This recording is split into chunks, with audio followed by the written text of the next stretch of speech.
Hello and welcome back. Been a bit. We've been a couple of days, and then before that we were gone for a bit. Not really been much to talk about around the Spear because of obviously the gaps. But we are back, and not really too much specific stuff to go into. But we can just talk about Leeds, can't we? Yeah. So we went to the under-21s the other night against went to the Southampton. 23s against Southampton. Willie Nowt making his debut. You obviously had Billy Boy, you had Firpo, Bamford, Cooper, and Bamford got a hat trick. We was giving the stewards a run around after the game, trying to get autographs. I crawled under the fence, and then everyone started cheering me and clapping me, but it kind of gave me away, and the stewards started following me. But anyway. Start getting some comments in. What did we learn from the under-21s? We'll do some questions, and if you want to put a question in, then we'll answer. What do I think of the under-21s? Obviously it was a 6. Was it 6-1? 6-2. 6-2. To be honest with you, they were scoring goals and they were at the far end, and they were obviously never cheered. If you know what I mean, it's that under-23s game when the opposition cheers. When the opposition scores, it's not always. Nipper. I think Paddy fan. No, Bamford's looked good when he has played though. There's no Firpo found his level. I think Bamford looks good when he plays for the first team. I think, to be honest with you, what stood out to me, I think Firpo obviously played. Firpo just looked off the pace. He looked off the pace. It didn't look. He's playing at the under-21s level, and it's just. I mean, Luke Ayling was phenomenal. I mean, you'd expect him to be playing against. Ayling played good against Brentford, though, didn't he? Ayling came on against Brentford and did well. His nose looks good as well. It looks sharp. I mean, like his nose was splattered all over his face at the end of the last game, wasn't it? It's obviously been had it done and been had it repaired, but he looked everything came down that right hand side for Luke Ayling, and Somerville also had a good game, and this is what gets me about Somerville. Hat-trick of assists, won a penalty, scored a goal. Yeah, he plays in the under-23s last season, or the under-21s this season. And Somerville looks like Raheem Sterling does in that regard. Yeah. I think the problem is when he steps up to full team, he's almost like he's not strong enough. But then again, he did get a contribution. Yeah. He almost got a penalty against Brentford, but didn't he? The games wasn't on LUTV, but if anyone's seen the highlights rates, put what you're thinking about Willie Nyonto, because we did a video of him when we signed him and we spoke about it, but I did a live. Did anybody out there watch the game? Yeah, did anyone watch the game? Was anyone at the game? And I want to hear what you're thinking about Willie Nyonto. Do you think that he was a better option than Ben? All of the controversy aside on that deadline day, would you have rather had Bamba Dieng or Willie Nyonto? Bamba Dieng, without a doubt. That's what I'm saying. I would rather have had a first team striker in, but Willie Nyonto he looks like he's going to come good. So he's a better option for the future. My first impressions when I saw Willie Nyonto, I don't know if anybody ever watched Phoenix Nights, when that particular episode where that darts team turn up and it's a darts team that's full of, I suppose you'd say, vertically challenged people, and they end up getting a kick in. And I just saw Willie Nyonto on the pitch, and I thought, how far away is he? Because he is so short. Even in the under-21s, he's 5'5", I think. And that is overly short, but it just looks really small. So, and again, it wasn't stand out for me. I tell you one person who looks very much like the type of player that should be moving up now. Two players. Yeah, Sonny Perkins. He looks like a real prospect. Yeah, Sonny Perkins played 2 games in the Europa League first team for West Ham. So West Ham didn't actually want to. People say if he's that good, why did West Ham let him go? West Ham were fighting to put him down on a contract. He wanted to come to Leeds from West Ham. And he's a 6-footer, so he's somebody that I think is either 6 foot or he's going to be 6 foot. He's athletic. He looks athletic enough for the Premiership. That's also I don't know. Maybe he's going off on not really about Leeds, but about West Ham. Obviously, they're in a bit of just been beat 1-0 by Everton. They're in a bit of turmoil. That tells you something. If Sonny Perkins is seeing Leeds as a better option for his future than West Ham, and he's inside the club, and he probably knows a bit more about what's going on at West Ham than us, what's going on in the dressing room. But he sees Leeds as a better prospect in order to help his career than West Ham, which is really fascinating. What did you think of Hjelde? I thought Hjelde was really good. He obviously played at right centre back, but it was getting up as well. He looks to me like Aylan was pushing up to the right wing. Somerville was going up front, and Hjelde was moving out to right back. That's probably not what it should have been, but that's what it looked like. It looked solid. Alison Adams, evening all. You're always on our streams, Alison and Alison. So hello. We got all right, lads. Obviously from Notts City Centre. We're not too far away from there. Notts City Centre. We're not too far away from Notts City Centre. Nero. Is that Nero's in Notts City Centre, or is that Nero in Notts City Centre? Looking very tight. Looking very tight at the minute. Premier League's looking very tight at the minute. Yeah, it is looking very tight at the minute. The last the last final day of the season, closing day. It was the last closing day of the season was the only day in Premier League history where every single position could have changed on the last day. Yeah, I think at this stage of the season, I mean, we're only 6 games in. Most of the teams have played 7, or there are still a few that are playing 6, and we're mid-table. We've won 2, drawn 2, lost 2. And I think from where we were last season, we need to be looking at which teams we think we're better than, because we need to be better than 3 to be comfortable, and we need to be better than 10 if we're going to be going to be in the top half. Now we've played a few games, so obviously a few months ago, or 1 or 2 months ago, we did a video and we were talking about the predictions. Put in the comments where you think we're going to finish. And obviously, Dad said he thought we were going to get Europe, and I said 9th to 14th. So put in the comments now who you think is going to be right come the end of the season. Bearing in mind that Dad has to buy me a Leeds shirt if I'm right, and I have to buy him one if he's right. So, Alison Adams, have you changed your opinion? Well, I tell you what. Let's first and foremost, let's look at it in 3 stages. So let's first and foremost look at the teams that we think are probably likely to go down and why. So let me ask you a question, Dan. The 3 teams that you think are likely to go down and why, and then I'll do my 3 that I think are most likely to go down and why. I think most likely to go down is probably Forest, Southampton, and Everton. And why is that? I think that, well, I'll talk about 2 other teams, which is Leicester and Aston Villa first. And I think that they're going to both sack their managers. Obviously, they're the 2 that are being targeted to go down, Aston Villa and Leicester. Yeah. Aston Villa will sack Gerrard and get Pochettino in.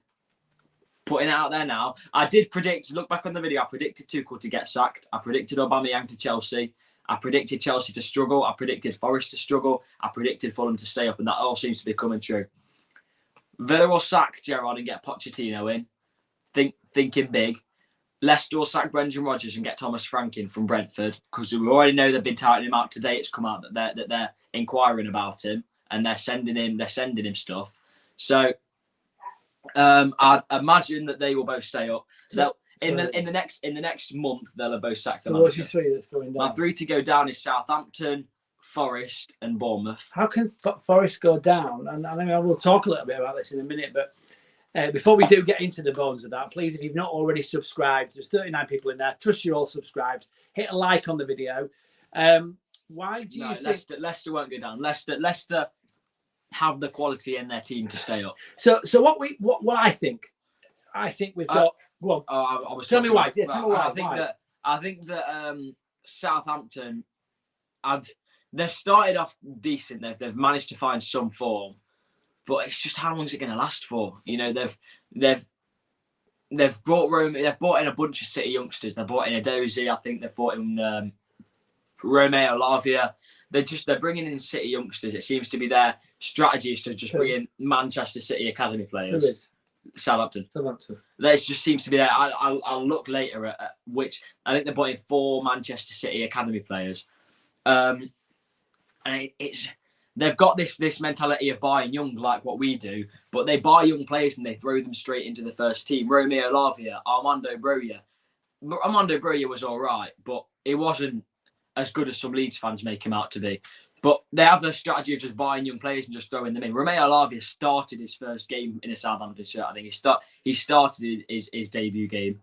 So it's not the best strategy. Whereas we buy players, we develop them for a bit, maybe loan them out, and then bring them back, and they become good, like what we did with Phillips.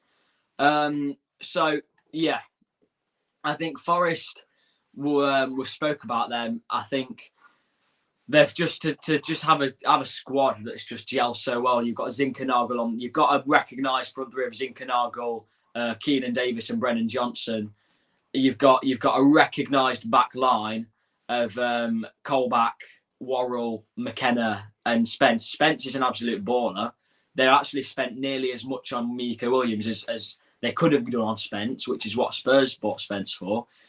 And you just, why would you, let me get this straight. Colback is not Premier League quality. Ryan Yates, not Premier League quality. Scott McKenna, not Premier League quality. But to just get rid of some of the players that have come up, and then the ones that they've actually kept to Worrell, Yates, McKenna, Surridge, the ones that aren't Premier League quality, they've sold all of the ones that would have cut it. Zinkernagel would have been an absolute baller in the Prem, and I back that. I think Zinkernagel would have gotten maybe 7 or 8 goals in the Prem because he looks like a good player. He was their leader. He was really, for me, the real captain of Forest. He was always talking. So he's obviously gone to Olympiacos, which is owned by Forest's owner, coincidentally. But it's a strange one. It is. But I don't think that they're going to be able to do it. I think maybe they'll sack Cooper. Maybe they'll get Sean Dyche in because he lives in Nottingham.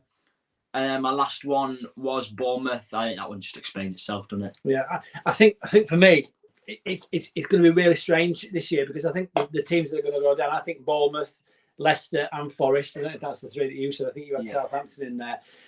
I think that for a team like Leicester, we talk about freshening a squad up, and it's not just about freshening it up from the point of view of improving. We talk about this whole second season syndrome. Part of the second season syndrome is this whole idea that you get up into the league, and it takes teams a little bit of a while to figure out how you're going to play. You've also got that momentum where you're approaching games in a way where you're used to winning because you've been from the promoted side. So you've got a team that's gelled. You've got a team that's backs against the wall. And I think this is where the problem are.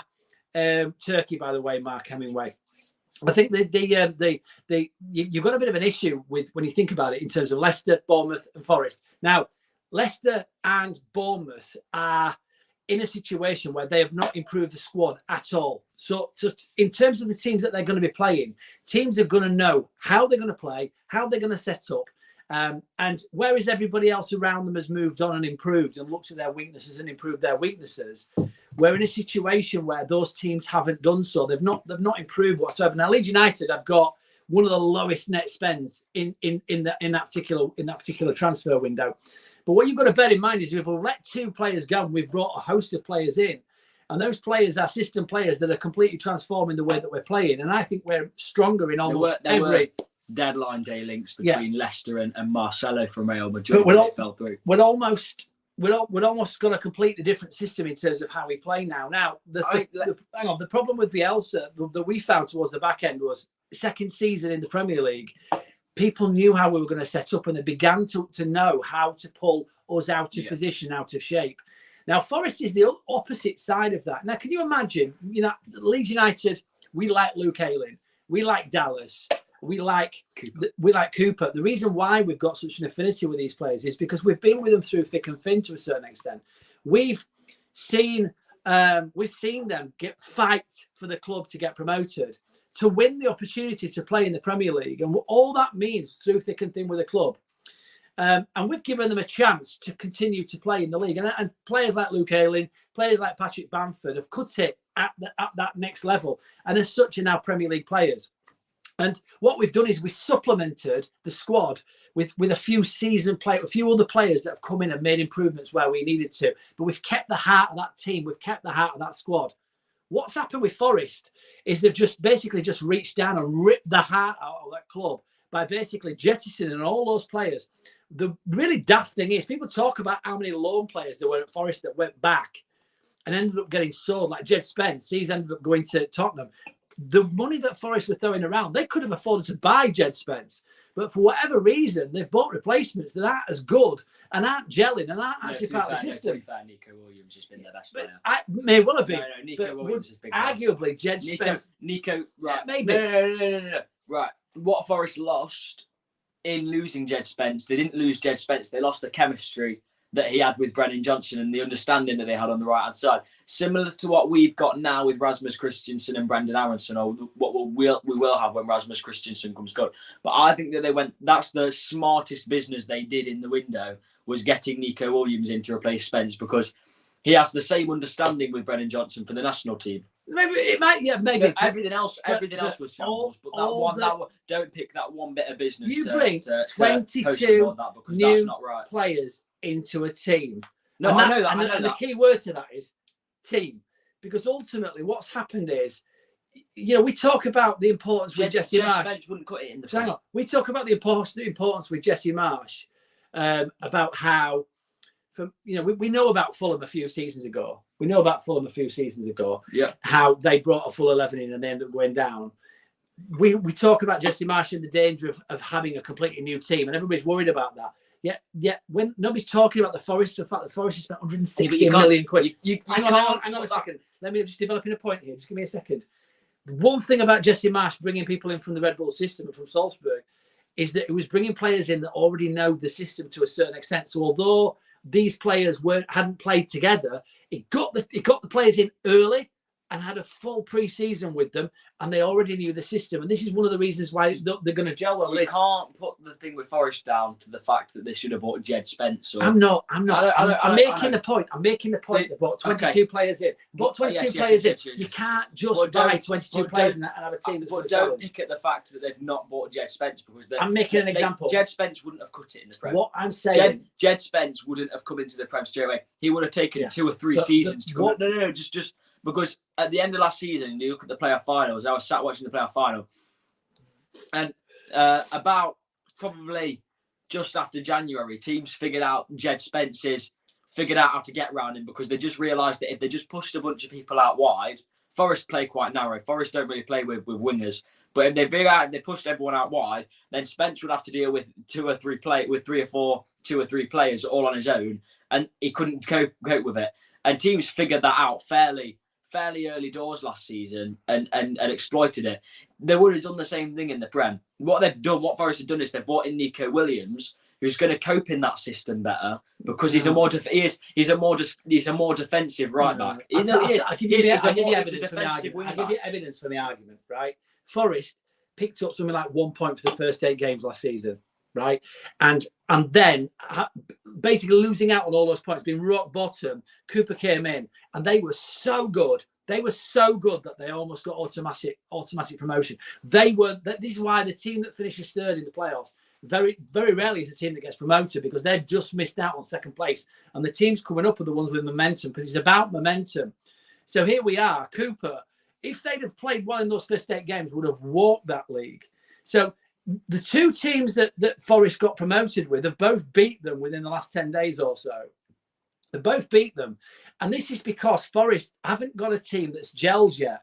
And they've not hit the ground running. They've not hit the ground with a full pre-season knowing who's 11 going to be on the pitch. They've no character. They haven't got an identity as to how they're going to play yet. And this is dangerous for a newly promoted side. Right. Which is why I think they're going to continue to struggle.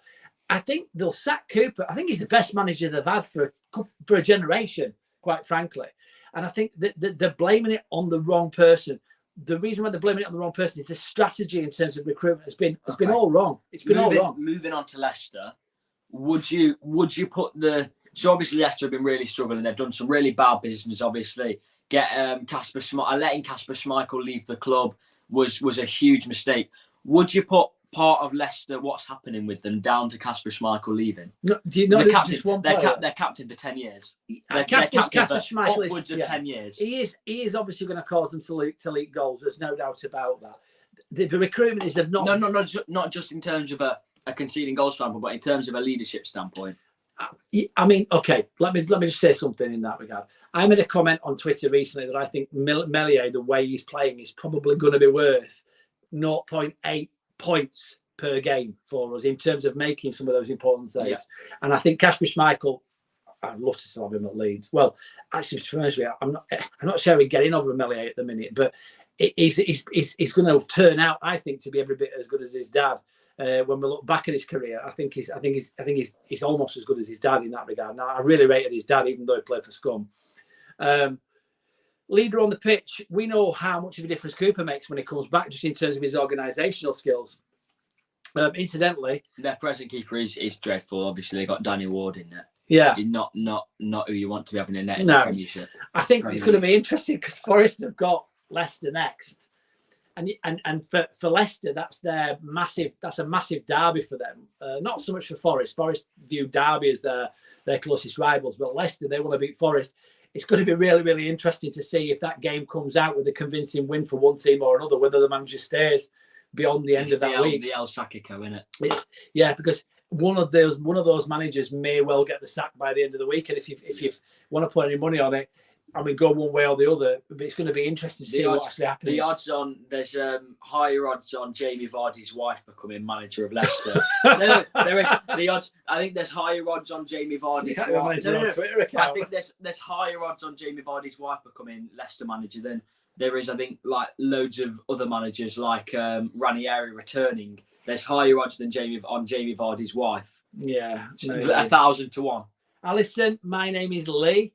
For the purposes of the channel, that's Dan, and I'm Dad. But obviously, my name is actually Lee.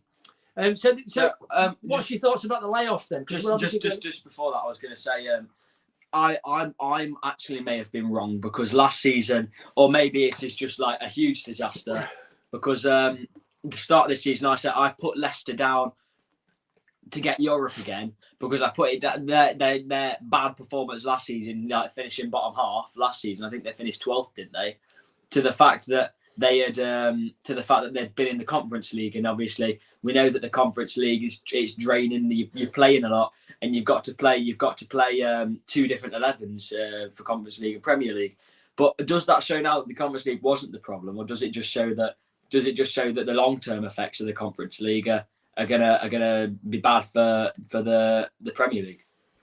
Yeah, it's a strange one. I mean, Riley says I think a time off will give Marsh time to implement his style of play. There was talks about him bringing the squad to America to do some training. And allow players to get healthy. I could see Leeds much better off.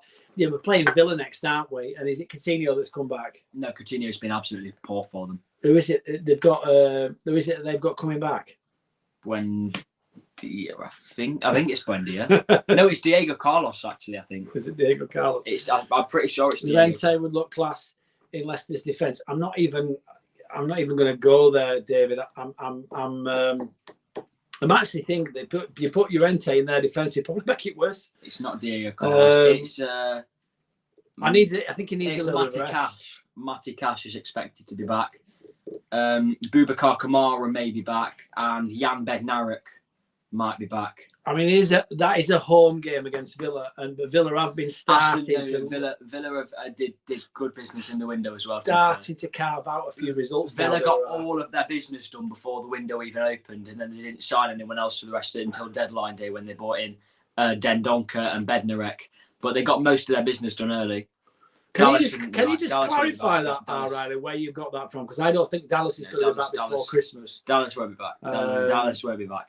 It's going to be. I feel like it's going to be weird when Dallas does come back. It's going to feel a bit strange having him back in and around the team again. Do you get what I mean? Yeah. It'd be almost like a new signing. I tell you what, if he is back, I mean, goodness me, what difference does that make for us? Does he even get into the lineup? Does he even get into the lineup? Well, yeah. Have you seen how Strike's been playing? Yeah, but move Strike into the middle and play Dallas at left back. Yeah, I'm not convinced by Dallas at left back after last season. When he was playing at right back or left back, I wasn't convinced.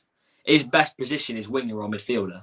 Yeah, Alison, you're right. There's always a bit of needle, always a little bit of needle with that Villa.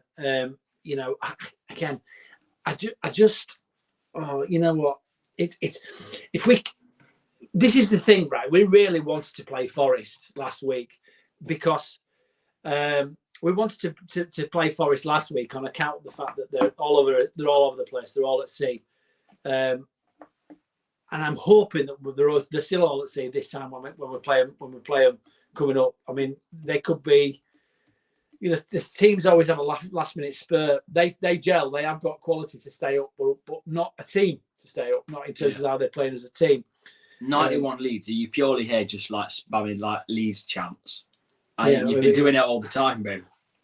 Dallas goal. Yeah, he is. Yeah. Have you heard that American boy?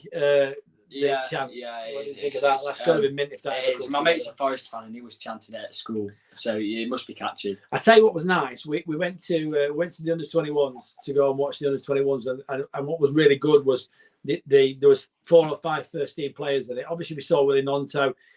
He did all right. I'm not going to lie. I don't think he didn't tear up. He wasn't tearing. He wasn't tearing it up too much. He wasn't ripping up trees or anything, but. I tell you what did get me. I mean, obviously, it's nice when we score. When the opposition scored, the crowd was quiet. But the amount of energy when somebody at the back shouted, "Stand up if you ain't Man U!" And then all of a sudden, the 10,000 people that were there in the 2 stands that were there, everybody would go up to their feet. And it was like a reverse minute silence almost, because the crowd went ballistic. But it was good to see Patrick Bamford again looking like he's in and around the goals, looking handy. Again, it is under 21s, and it is that lower tier under 21s now. It's not the Premier League under 21s, the equivalent. So, but he did put nearly a full 90 minutes in. It was nice to see him fit. Nice to see Cooper get through almost 90 minutes as well.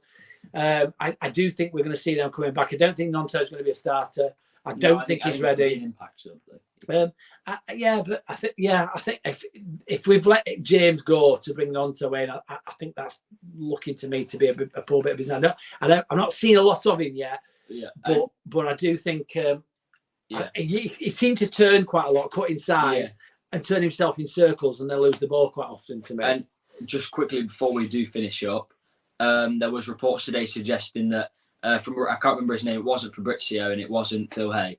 But from people were saying he was a reliable journalist, saying that we are planning a 40 million move for Gakpo in January. £40 million move for Gakpo, I think. And that we've tabled a bid for January. So that's. I don't know if there's a way we can make some kind of agreement before January comes, but. We can, but apparently we've got the money set aside. We've got the bid set aside for January. So yeah, we should have got in there a bit earlier, in my opinion. I did a video. The last video I did was a video about why I don't think we spent in the transfer window. It's a little bit about shareholding. It's a little bit where the money comes from when you've got split ownership in the way that we have at this moment in time, and a majority shareholder. Go and have a look at that if you get a chance. Are we just going to start buying players from the Bundesliga and the Eredivisie now? Because that's what it looks like after the window. I don't think we only signed one player that wasn't from the Eredivisie or the Bundesligas, and it was Rocker. But I think the wise money is spent there. I think you pay a premium for somebody that's in the Premier League, and you pay a premium you can even pay a premium on Championship players that are looking like they're ready to make the move up. But for our point of view, I mean, Cresswell's coming back next season, and if he's done as well as it looks like he's going to do, he's going to be like a new signing for us coming back. But again, you do pay a premium. You get something for 10, 12 million, and we're shopping in and around that kind of money. Look at Roca and how much of a good signing Roca's going to be for the money we spent on him. And if Christensen comes good too, that's going to look like really, really good business. So again. We just want to thank you for tuning in. It's really, really good to have your support. If you're looking at the video, either whether you've caught us on the live or afterwards, please obviously make sure you hit that subscribe button if you haven't already. Hit the like button. I know that people are going to be very, very busy tomorrow, and we're not going to be putting anything else on tomorrow. And when we've got the international break, which Harrison isn't featuring, what do you think about that? It should be. They should be picking up form. Absolutely. Well, they are. He's picking on form. He always picks on form. That's why he's picked Harry Maguire. Yeah. That makes absolutely zero sense. Yeah. And Luke Shaw. He can't even get into a Man U team. A Man U team it can get into a Man U team when they're losing badly. No, he can't. They're playing Malasia.